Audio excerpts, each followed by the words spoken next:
오늘 우리가 함께 살펴볼 내용들은 계시록 17장에 있는 내용입니다. 계시록 17장. 17장 이제 두 번째 내용을 볼 텐데요. 우리가 지난 시간에 17장 1절부터 우리가 6절 말씀까지 봤습니다. 오늘은 17장 7절부터 18절까지 내용들을 우리 함께 살펴보려고 합니다.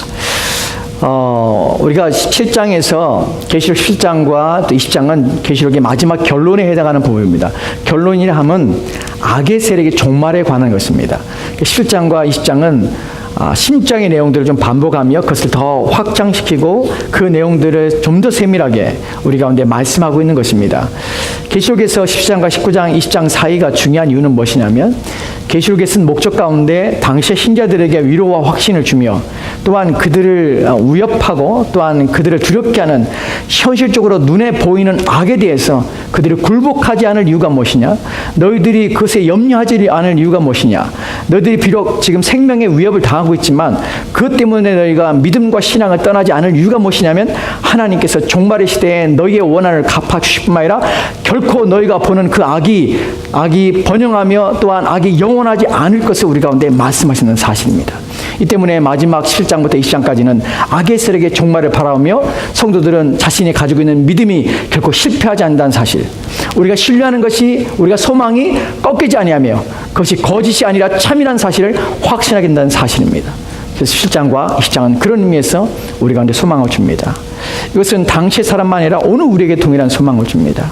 오늘 우리에게도 끊임없이 죄로 말미암아 고통받고 있는 신자들, 경건하게 살며 거룩하게 살고자 하지만 끊임없이 우리 내면에서 올라오는 이 어떻게 멈추지 않는 이 죄와 또한 밖에서 끊임없이 그 죄와 연합하여서 우리를 쓰러뜨리는 그 모든 환경과 상황과 모든 여건들 속에서 신자답게 살고자 하는 그 열망 속에서 거룩하며 경건을 이루고자 하는 자들이 받는 그 고통과 그 신음이 영원하지 않다는 것입니다. 반드시 그것이 그칠 날이 있을 것이며 이 땅에서 그것이 사라질 날이 멸할 때가 있다는 것이 오늘 본문에서 보여주는 내용들입니다. 오늘 본문에서 우리가 중요하게 살펴볼 것은 음료와 또한 짐승에 대한 짐승의 비밀에 대해서 오늘 말씀하신 내용을 우리가 보게 될 것입니다. 우리가 이 본문의 내용들을 다 완전하게 이해할 수는 없습니다. 왜냐하면 상징이기 때문에 상징의 의미가 직접적으로 어떤 것을 가리키는지는 모르는 부분이 있지만, 그러나 본문에서 그것을 우리가 모른다 할지라도 분명히 본문에서 말하고 있는 내용에서 가장 중심적인 내용들만 우리가 이해한다면 전혀 개의치 않는, 그리고 말하고자 하는 의미를 더 풍성히 우리가 이해할 수 있는데 이룰 수 있다는 것입니다. 오늘 먼저 7절 말씀부터 시작합시다. 17장 7절 말씀입니다. 같이 읽겠습니다. 시작. 천사가 이르되 왜 놀랍게 여기느냐, 내가 여자와 그가 탄 7머리와 10뿔 가진 짐승의 비밀을 내게 이르리라. 아멘. 아멘. 천사가 요한에게 이릅니다. 왜 놀랍게 여기느냐?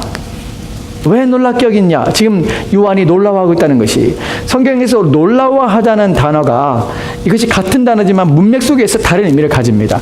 여기서의 놀람은 요한이 두려워했다는 것이에요. 그리고 요한이 당혹했다는 것이에요. 무엇인가 요한이 기대했던 것과 어긋난 무엇인가 봤기 때문에 요한이 지금 당혹스러워하며 두려움에 지금 떨고 있습니다. 그래서 지금 요한이 놀라워하는 것이에요. 그때 이 천사가 하는 말이, 요한아 왜 놀라워하느냐, 왜 무서워하며 왜 당혹스러워하느냐 라고 말하는 것입니다. 그러면서 하는 말이 뭐냐면, 내가 여자와 그가 탄 7머리와 10뿔 가진 짐승의 비밀을 내게 이르리라, 비밀을 내게 알게 하리라 라고 말하고 있습니다. 그럼 요한이 왜 놀랐습니까? 무엇 때문에 요한은 당혹스러워하며 무서워합니까? 무엇 때문에 요한의 마음이 갑작스럽게 뭔가 낭망이 된 것처럼 첫부터 주저앉는 마음이 그의 마음에 들게 되었습니까? 왜냐하면 17장 1절 말씀부터 1절에 이렇게 기록되었습니다. 같이 보겠습니다. 시작. 또 내가 7 대접을 가진 7 천사 중 하나가 와서 내게 말하여 이르되 이리로 오라, 많은 물 위에 앉은 큰 음녀가 받을 심판을 내게 보이리라. 아멘. 아멘. 지금 우리가 지난 시간에 살펴봤던 내용입니다. 7 대접을 가진 7 천사 중이죠. 지금 마지막 17장부터 20장까지는 무엇과 연결되냐면 7 대접, 마지막 심판 시리즈의 마지막 심판의 7 대접과 연결되어서 이것이 심판 시리즈의 마지막과 함께 간다는 사실을 우리가 말씀을 드렸습니다. 근데 여기서 지금 천사가 요한에게 보여주고 싶었다는 것이 뭐냐면 심판을 보여주라고 말해요. 많은 물 위에 앉은 큰 음녀가 받을 심판을 내게 보이라고 했습니다. 분명히 요한은 심판에 대한 내용이 있구나 하고 왔어요. 그리고 그 내용을 기대하고 있습니다. 그런데 요한이 듣게 되는 내용은 심판과 다른 어떤 내용이 있다는 것이, 그의 기대와 어긋나는 것이었어요. 6절 말씀 보도록 합시다. 17장 6절 말씀입니다. 같이 읽겠습니다. 시작. 또 내가 보매 이 여자가 성도들의 피와 예수의 증인들의 피에 취한지라. 내가 그 여자를 보고 놀랍게 여기고 크게 놀랍게 여기니. 아멘. 우리가 7절 말씀에서 요한이 놀랐다고 했잖아요. 천사가 말하죠. 요한애가 왜 내가 이렇게 놀랬냐라고 말하는데 요한이 이렇게 놀랐습니다. 보고 놀랍게 여기고 크게 놀랍게 여기다. 당혹스럽고 아주 미치고 환장했고 마음이 지금 무너지고 또한 무섭고 두려운 것이에요. 왜 두렵습니까? 왜냐하면 여자가 성도들의 피와 예수의 증인들의 피에 취하였기 때문이에요.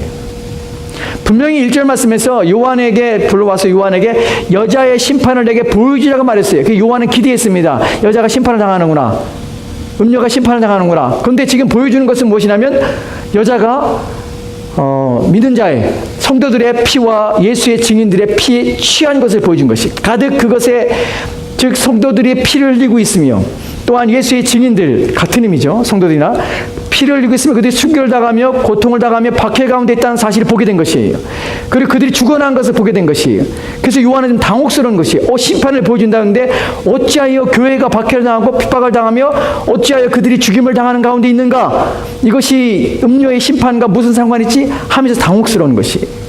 본문에서 피에 취하다는 의미가 이 취한다는 의미가 그냥 단어의 의미는 이것에 취하해서 거기에 가득 찬 것을 말해요. 그래서 흠뻑 취하해서 그 기운 가운데 있는 것을 말해요. 하지만 문맥 속에서의 의미가 주는 의미가 무엇이냐면 이 사람들의 이 음료는 뭐를 즐겨하며 이 음료와 짐승과 짐승을 따른 자들이 이 성도들과 또한 예수를 증거하는 자들에게 고통을 주고 박해를 주는 상황에 피에 취하였다는 표현을 쓴 것은 이들이 그런 것들을 즐겨했다는 것이에요. 그거에 마치 그것에 빠져서 거기에 흠뻑 빠져서 그것에 미친 듯이 그 일을 하고 있다는 것이 즉 오늘날 이 시대에 죄와 또한 악과 사단을 통하여서 또한 어둠의 세력을 통하여서 그걸 추종하는 이 세상은 끊임없이 미친 듯이 쉬지도 않고 끊임없이 성도들을 괴롭히고 있는 상태라는 것입니다.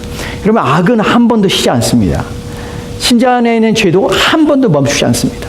사단은 신자를 쓰러뜨리기 위해서 한 번도 쉬지 않습니다.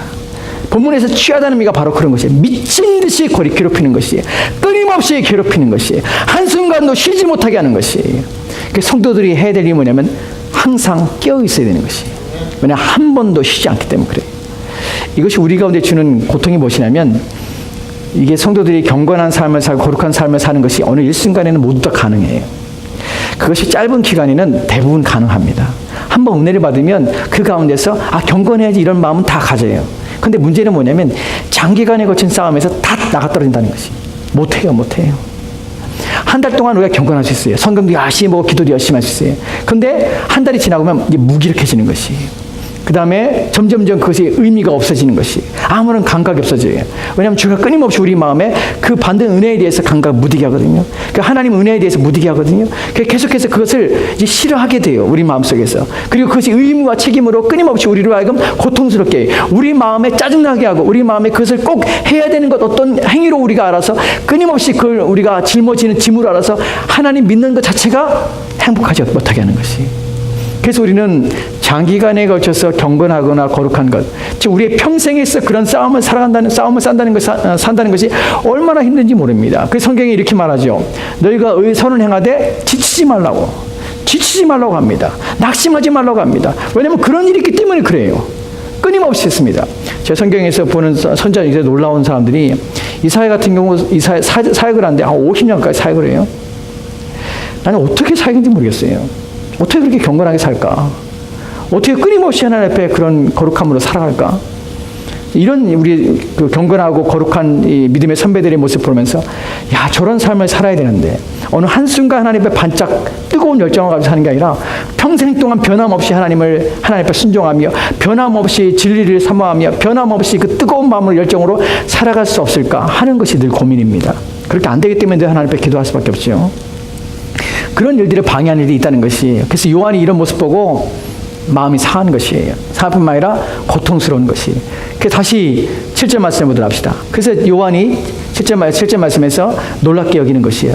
그래서 그런데 이 놀라움을 보고서는 그냥 천사가 그냥 내버리는 것이 아니라 이제 내가 너에게 비밀을 알게 하리라 라고 이제 실체적인 것들을 얘기하려고 합니다. 그리고 8절 말씀 보도록 합시다.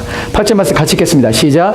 내가 본 짐승은 전에 있다가 지금은 없으나 장차 무저갱으로부터 올라와 멸망으로 들어갈 자니 땅에 사는 자들로서 창세 이후로 그 이름이 생명책에 기록되지 못한 자들이 이전에 있었다가 지금은 없으나 장차 나올 짐승을 보고 놀랍게 여기리라. 아멘. 아멘. 이게 도대체 뭔 말인지, 이게 이런 구절들을 읽어도 이게 도대체 뭔 말인지 헷갈리며 이해가 안 되는 부분들이 있습니다. 그러나 어려운 것은 아닙니다. 제가 설명을 좀 드릴게요. 내가 본 짐승은, 이제 짐승을 봤죠. 음녀가 탄 짐승이 있었죠. 탄 짐승은 어떤 짐승은 머리가 7이었어요. 그 머리 위에 앉아있는 것이 음녀가. 그림을 그려보십시오. 그리고 거기에는 뿔이 10뿔이 있었어요. 그게 짐승이에요. 그 짐승에 음녀가 앉아있는데, 이제 그 짐승에 대해서, 그 여자가 탄 짐승에 대해서 설명하겠다는 것이에요. 그 설명하는데 뭐라고 설명하냐면, 그 짐승은 전에 있었다가 지금은 없으나 장차 무저갱으로부터 올라와 멸망으로 들어갈 자니라고 합니다. 전에 있었다가 지금 없으나 라는 말부터 시작합시다. 이 말이 무슨 의미냐면, 예전에 있었지만 지금은 없다는 것이에요. 이것이 우리가 13장을 할 때, 짐승에 대한 얘기를 할 때, 짐승이 흉내내고 짐승이 모방하고 짐승이 따라하는 것이 뭐냐면 성부 하나님의 그 권능과 능력을 모방합니다. 사단이 그렇지요. 또한 두 번째로는 예수 그리스도에 대해서 모방을 합니다. 예수 그리스도에 모방할 때 어떻게 모방하냐면 마치 죽은 것처럼 보이다가 살아나는 것으로 예수 그리스도를 모방한다는 것이, 무엇인가 종말에 그것이 힘이 없는 것처럼 보이고 그것이 마치 없어진 것처럼 보이고 마치 아무것도 아닌 것처럼 보이는 것이 무엇인가 갑자기 큰 힘을 얻게 되는 것이 나올 것입니다. 사단은 마치 그리스도의 모습처럼, 그리스도께서 죽으시고 부활하신 것처럼, 마치 부활을 한 것처럼, 마치 그 힘을 받아서 다시 살아난 것처럼 어떤 것들을 보여주게 할 것입니다. 그래서 사람들이 그걸 통해 놀라게 할 것이에요. 그 말이 뭐냐면 전에는 있었으나 지금 없다는 표현이에요. 왜 없었냐면, 전에는 있었으면 왜 없었냐면 무저갱으로부터 나오기 때문에 지금은 없어요. 지금 그 짐승이 무저갱으로부터 나온다 합니다. 무저갱이라는 표현이, 우리가 한글 성경에서 무저갱이라는 것이, 이것이 헬라어의 원문에 보면 아비소스라는 단어예요. 아비소스라는 단어인데, 아비소스라는 이 단어가 가지고 있는 뜻은 무엇이냐면 사실은 무저갱이 한자적인 의미예요. 그러니까 우리는 무저갱이 어떤 장소인 줄 알지만 이 의미는 무엇이냐면 밑이 없다는 거예요. 무저, 없어요. 뭐가냐면 밑이 없어. 그러니까 끝이 없어요. 끝이 없는 갱이란 말이 굴이잖아요. 그러니까 끝이 없는, 밑바닥이 없는 굴. 이거 사실은 원문의 의미가 뭐냐면 깊은 곳이에요. 깊은 곳. 그러니까 사실 장소적인 의미가 아니라 어두운 곳, 밑바닥이 없어요. 끝이 없는 어떤 곳. 우리가 물리적인 장소 자꾸 생각하면 안 돼요. 이것은. 그러니까 상징적인 의미를 가지고 있죠. 이것을, 이 무저갱의 의미가 성경에 쓰여진 것을 다른 본문들을 우리가 같이 봐야 무저갱의 의미를 우리가 알게 됩니다. 여러분 머릿속에서 무저갱을 생각할 때 이것만 생각하면 안 돼요. 이것은 장소적인, 물리적인 장소가 아니라, 즉 어디 공간이 있어서 그곳에 딱 있는 것이 아니라 상징의 의미요, 우리가 물리적인 장소가 아니라 어떤 곳, 또 곳이라고 하면 우리는 또 장소를 생각하죠. 장소가 아니에요. 물리적인 장소가 아니에요. 근데 이것이 말하고 있는 것은 깊은 곳, 끝이 없는, 그러니까 알 수 없는 어떤 곳에 말하는 것이, 이 부분을 설명하는 것이 로마서 10장입니다. 로마 10장 7절 말씀 보도록 합시다. 로마 10장 7절 말씀 같이 읽겠습니다. 시작.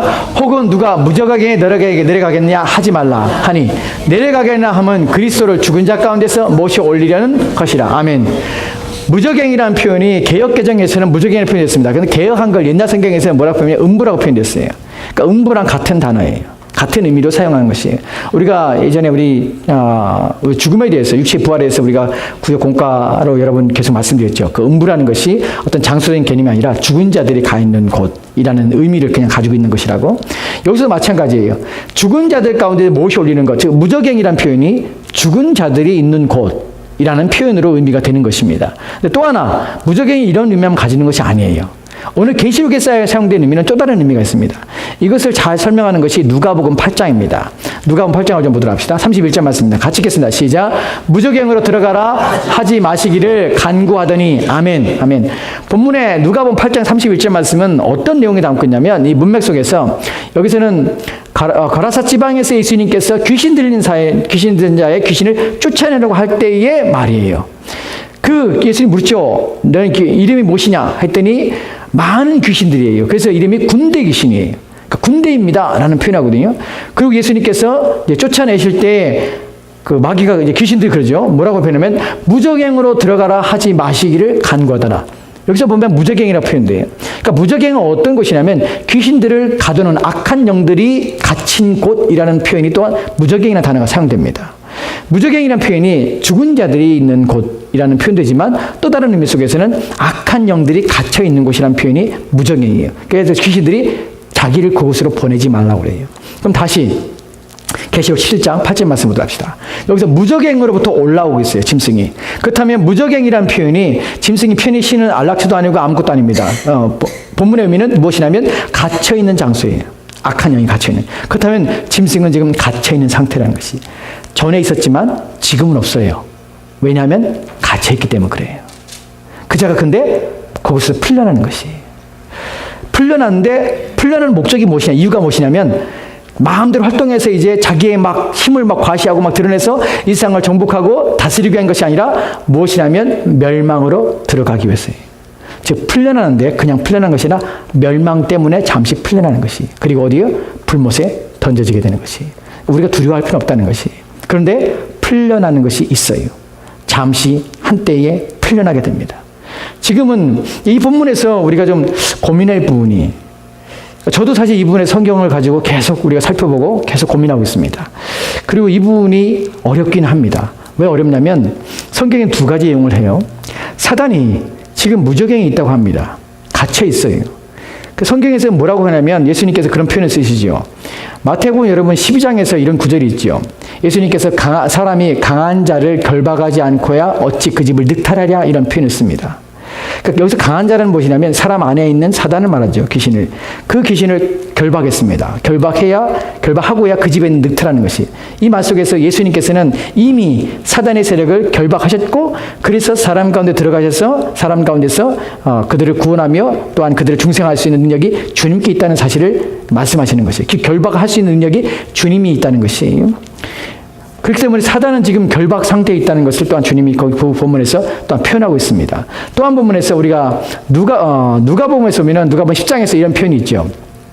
제자들이 2명씩 짝을 지어서 70인 전도들을 예수님께 보냈습니다. 그리고 그들이 와서 주님께, 주님, 우리가 주님의 말씀으로 귀신도 쫓아내고 병든 자도 고치고 하였습니다. 그랬더니 예수님이 칭찬하십니다. 그러면서 하신 말씀이 뭐냐면 내가 사단이 하늘에서 번개같이 떨어지는 것을 내가 보았느니라 라고 말씀하시는 것이.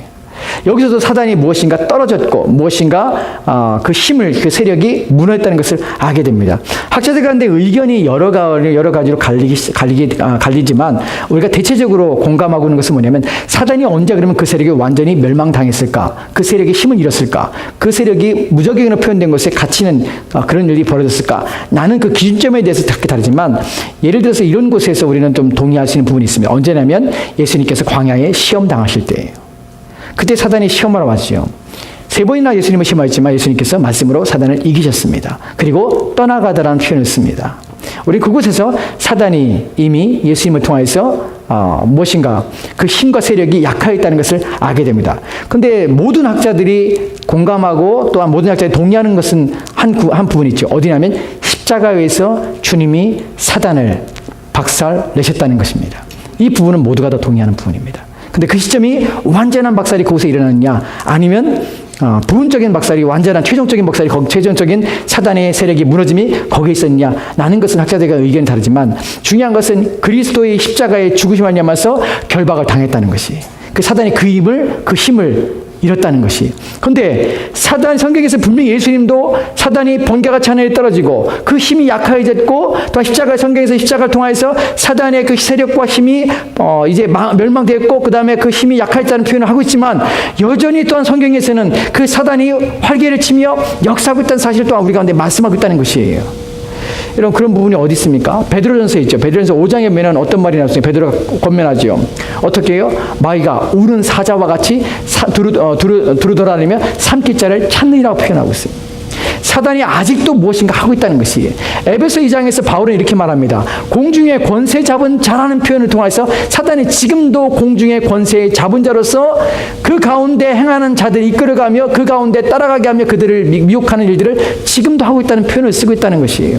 즉 우리는 여기서 사단이 어느 정도까지 우리 영적인 일이기 때문에 주님 앞에 어떤 일이 완전히 벌어졌든지 우리는 지금 완전하게 알지는 못합니다. 하지만 중요한 것은 뭐냐면 사단이 지금 결박되었다는 것은 그 힘의 세력이 어느 정도 이제 제한됐을 뿐만 아니라 사단은 어느 자기의 능력과 또 힘을 발휘하지 못하는 상태에 놓였다는 것은 사실이에요. 그러나 그 힘이 완전히 없어졌냐? 그건 아니에요. 여전히 사단이 그 세력이 약해졌고 제한되고 있지만 무엇인가 행하고 있으며 아직도 그 힘이 여전히 작용하고 있는 부분이 있다는 사실입니다. 그래서 무적에 있다는 표현이 사단이 완전히 힘을 잃었다는 표현은 아니에요. 지금도 그 힘이 있고 지금도 무엇인가 그 따르는 악한 천사, 타락한 천사들을 통해서 무엇인가 역사를 하고 있다는 것입니다.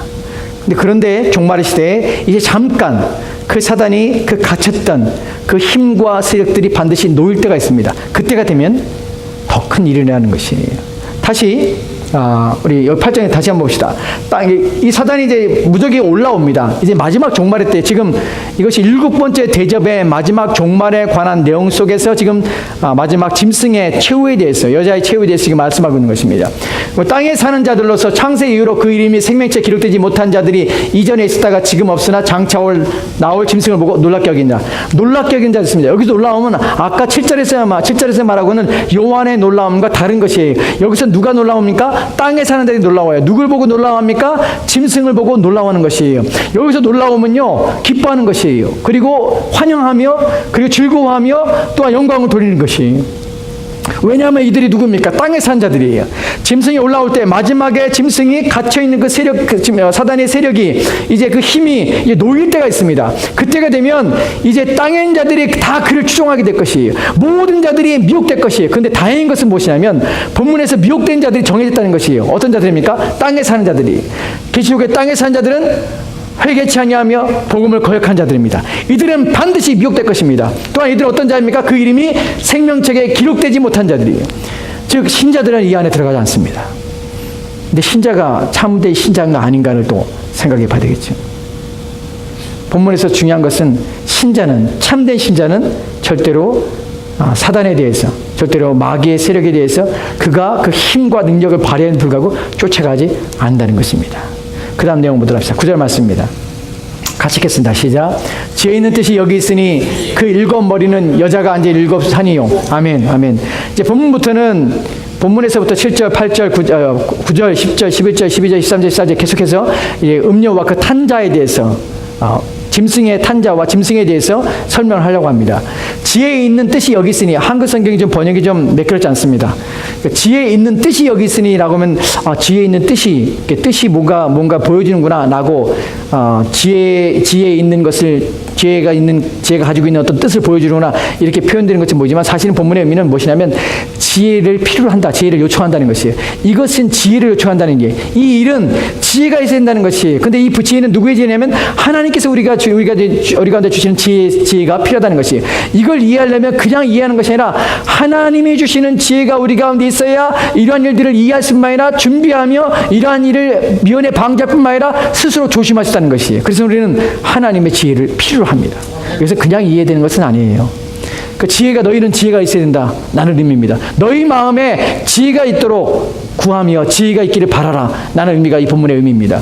무엇 때문에 그렇습니까? 여기 있으니 그 7머리는 여자가 아닌 7이요. 짐승이 7머리가 있는데 여자가 앉아있는데 여기서는 7산이라고 표현했습니다. 이것은 사실 우리는 몰라요. 그런데 당시의 사람들은 알아요. 이 의미가 무엇인지. 왜냐하면 7산에 여자가 앉아있다. 그 7산의 산이라는 것이 무엇이냐. 당시의 사람들이 아는 이유가 무엇이냐면 당시에 7산을 가리키는 것이 뭐냐면 로마예요. 당시의 로마는 로마의 지형이 7산으로 구성되어 있어요. 로마의 나라가.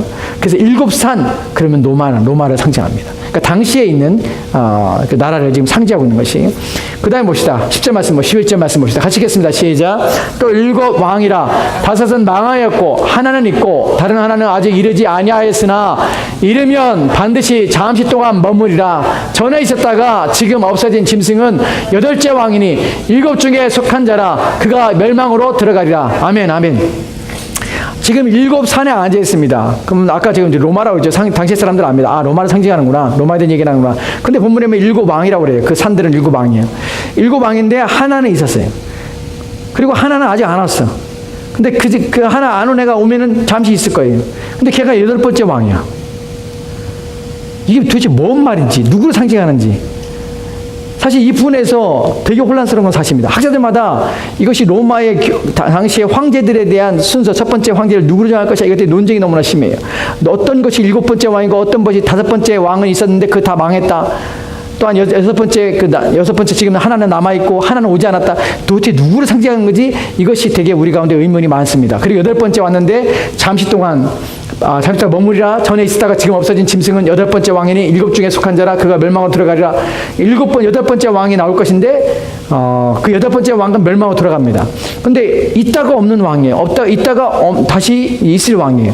사실 당시 사람들이 이것을 네로로 이제 생각하는, 네로로 이해했다라고 얘기합니다. 왜냐하면 당시에 네로가 죽었는데 부활할 것이라는 소문이 당시에 로마의 사람들이 대부분 믿고 있었기 때문에 네로를 상징한다라는 이제 의미로 해석하기도 합니다.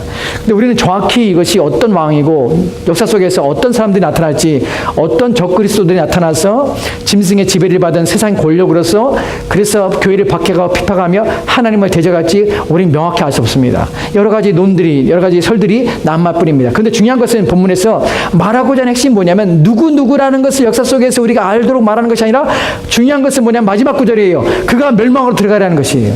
이것이 당시의 신자의 가장 중요한 것이, 우리가 듣고 싶은 것이에요. 무엇이냐면 짐승이 멸망으로 들어갈 것인 것이에요. 이것만 알면 되는 것이에요.